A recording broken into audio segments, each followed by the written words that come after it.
Audit laporan kewangan kerajaan, kementerian, jabatan dan agensi awam bukan hanya mengenai prestasi kewangan organisasi. Ia juga mewakili tahap accountability organisasi untuk penggunaan wang pembayar cukai. Hasil siasatan audit oleh Ketua Audit Negara KAN mendedahkan beberapa contoh salah urus kewangan yang menyebabkan negara mengalami ketirisan wang awam yang berjumlah jutaan ringgit. SPRM Sabah pula melaporkan semenjak 4 tahun kebelakangan ini, kes rasuah yang melibatkan pekerja sektor awam berkurang dengan sangat tinggi, iaitu sebanyak 87%. Penurunan ini yang sangat ketara ini jelas menunjukkan kesedaran tanggungjawab dalam kalangan pekerja sektor awam di Sabah. Namun, statistik menunjukkan sebanyak 47 kertas siasatan dibuka pada tahun 2018 dan menurun sehingga hanya 6 laporan dilaporkan pada tahun 2020. Nama saya Nur Aminah Izzati binti Hamdani, nombor matriks 289824. Saya akan menerangkan tentang teguran-teguran kewangan. Laporan kewangan audit negara dikeluarkan berdasarkan keperluan ISSAI berpandukan pendapat berteguran dan pendapat diubah suai. Pendapat tanpa teguran meliputi peringatan perkara utama audit atau lebih dikenali sebagai Key Audit Matters yang menyentuh isu material yang dipertanggungjawabkan terhadap tabir urus. Other matter merupakan elemen yang merujuk kepada perkara lain yang dipertimbangkan dalam penyata kewangan berkait dengan kefahaman pengguna. Selain itu, peringkat yang sering dimasukkan dalam sijil audit merupakan perkara yang sesuai dinyatakan dalam penyata kewangan dan telah menjadi asas kepada pemahaman pengguna adalah disebut sebagai peringkat penegasan perkara, emphasis of matter.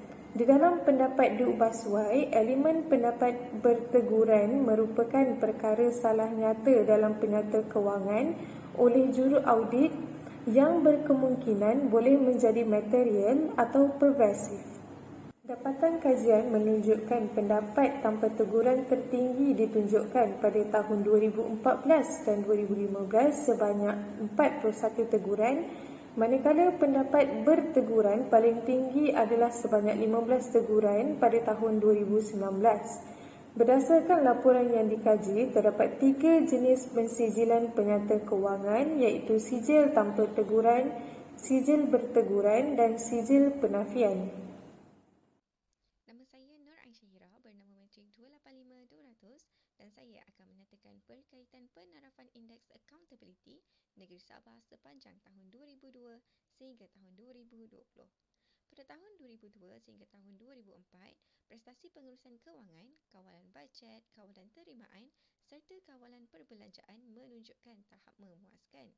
Pada tahun 2005 sehingga tahun 2018, terdapat penerapan tahap sangat baik terutama sekali pada tahun 2013 yang menunjukkan prestasi sangat baik bagi pengurusan kewangan, kawalan bajet, kawalan terimaan dan kawalan perbelanjaan.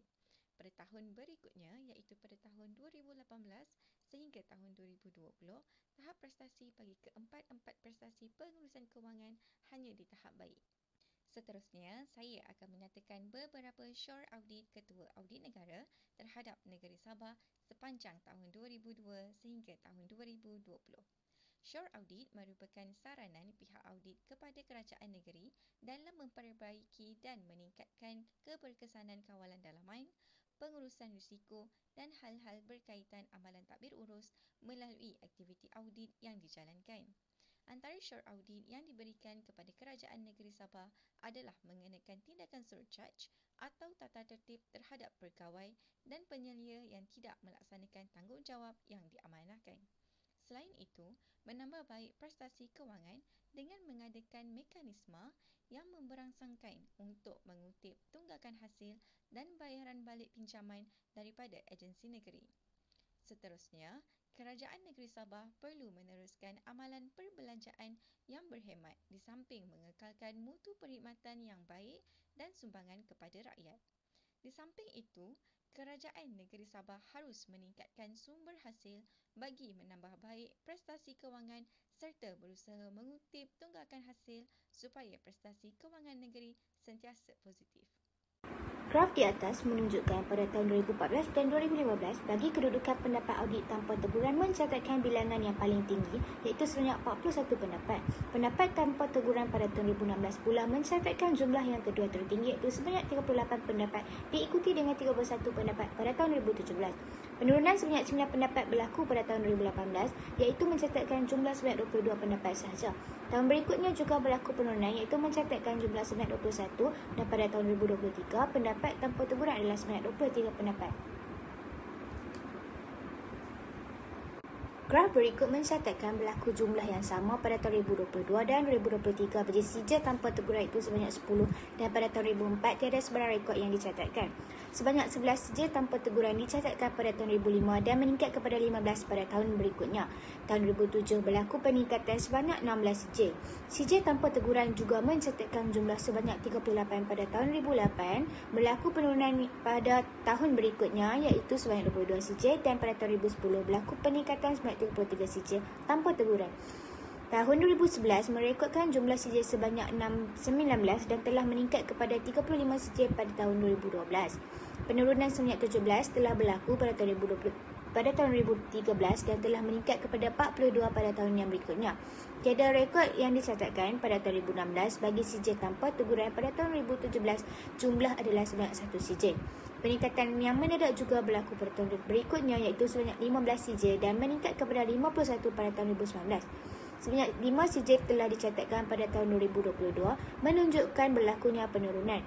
CJ berteguran bagi laporan Ketua Audit Negeri Sabah pada tahun 2022 dan 2003 juga mencatatkan rekod yang sama sebanyak 32 CJ. Carta bagi indeks accountability tahap sangat baik melakukan jumlah sebanyak 34.7% iaitu markah bermula 90 hingga 100, manakala tahap baik adalah sebanyak 27% iaitu markah bermula 70 hingga 89. Markah bagi 50 hingga 69 juga mencatatkan 19.3 iaitu berada pada tahap memuaskan, dan tahap tidak memuaskan mencatatkan peratusan sebanyak 18.9% iaitu bersamaan dengan 49 markah ke bawah.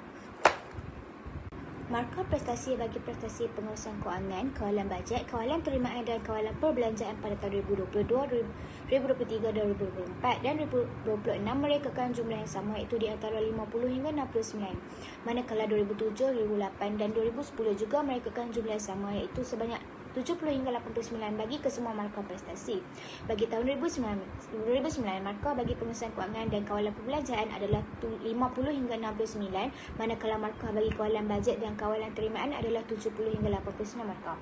Prestasi kawalan bajet pada 2011 dan 2012 adalah sebanyak 90 hingga 100, manakala prestasi yang lain mencatatkan jumlah yang sama iaitu 70 hingga 89 markah.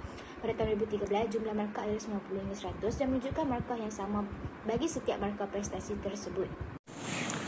Hai dan Assalamualaikum. Nama saya Muhammad Imran bin Rozi, nombor metrik 269871. Seterusnya saya akan sambung di pandangan kritis terhadap dapatan kajian. Kecekapan dan pengurusan kewangan kerajaan negeri masih perlu dipertingkatkan dan beberapa cadangan penambahbaikan telah disenaraikan seperti berikut. Yang pertama, bagi mengukuhkan keadaan kewangan negeri, kerajaan negeri harus berhati-hati dalam perbelanjaan dengan melakukan perbelanjaannya secara berhemat dan sebolehnya mengurangkan atau menghapuskan tunggakan pendapatan agar kewangan kerajaan negeri semakin kukuh. Di samping itu, kerajaan negeri juga haruslah merancang dan melaksanakan segala projek pembangunan yang akan dilakukan dengan lebih cekap dan berkesan. Hal ini demikian kerana ia akan meningkatkan kemakmuran dan kesejahteraan rakyat di negeri ini. Seterusnya, undang-undang dan peraturan kewangan yang berkuat kuasa tidak boleh diambil mudah. Setiap kementerian dan jabatan negeri haruslah menekankan tentang pematuhan terhadap undang-undang yang dilaksanakan ini. Pada masa yang sama, pegawai pengawal, ketua jabatan dan ketua agensi harus terlibat secara lebih aktif dalam hal kewangan, menyediakan sistem semakan dan imbangan dan menjalankan pemantauan berkala, pemeriksaan mengejut dan semakan kelayakan pegawai. Selain itu, pegawai yang bekerja dalam masalah kewangan perlu mendapatkan latihan berterusan dan bersesuaian. Dan akhir sekali, kementerian, jabatan dan organisasi mestilah meningkatkan operasi unit audit dalam atau lebih dikenali sebagai UAD. Salah satunya ialah memastikan ahli UAD mempunyai latihan dan hala tuju yang mencukupi serta menawarkan perancangan audit tahunan supaya pengauditan dapat dilakukan mengikut keutamaan. Bersama-sama dengan ciri-ciri kawalan dalaman UAD, UAD juga mesti menilai pengurusan risiko dan tadbir urus organisasi dengan cara yang tidak berat sebelah dan saksama. Keputusan dan cadangan penting yang mungkin mempunyai pengaruh ke atas organisasi mestilah dilaporkan kepada UAD. Kesimpulannya, laporan audit bagi negeri Sabah terhadap penyata kewangan dan indeks accountability pengurusan kewangan di negeri Sabah menunjukkan satu graf yang tidak menentu dalam memenuhi piawaian yang ditetapkan. Bermula tahun 2005 hingga 2020, PBT Sabah dilihat kurang cemerlang dalam mengekalkan status sijil tanpa teguran QO berdasarkan laporan audit.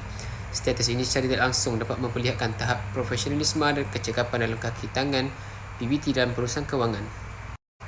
Ringkasnya, teguran dan cadangan penambahbaikan yang dikemukakan perlu dipandang serius oleh pihak PBT bagi memperkukuh pengurusan kewangan dan mengelak perspeksi negatif terhadap institusi awam.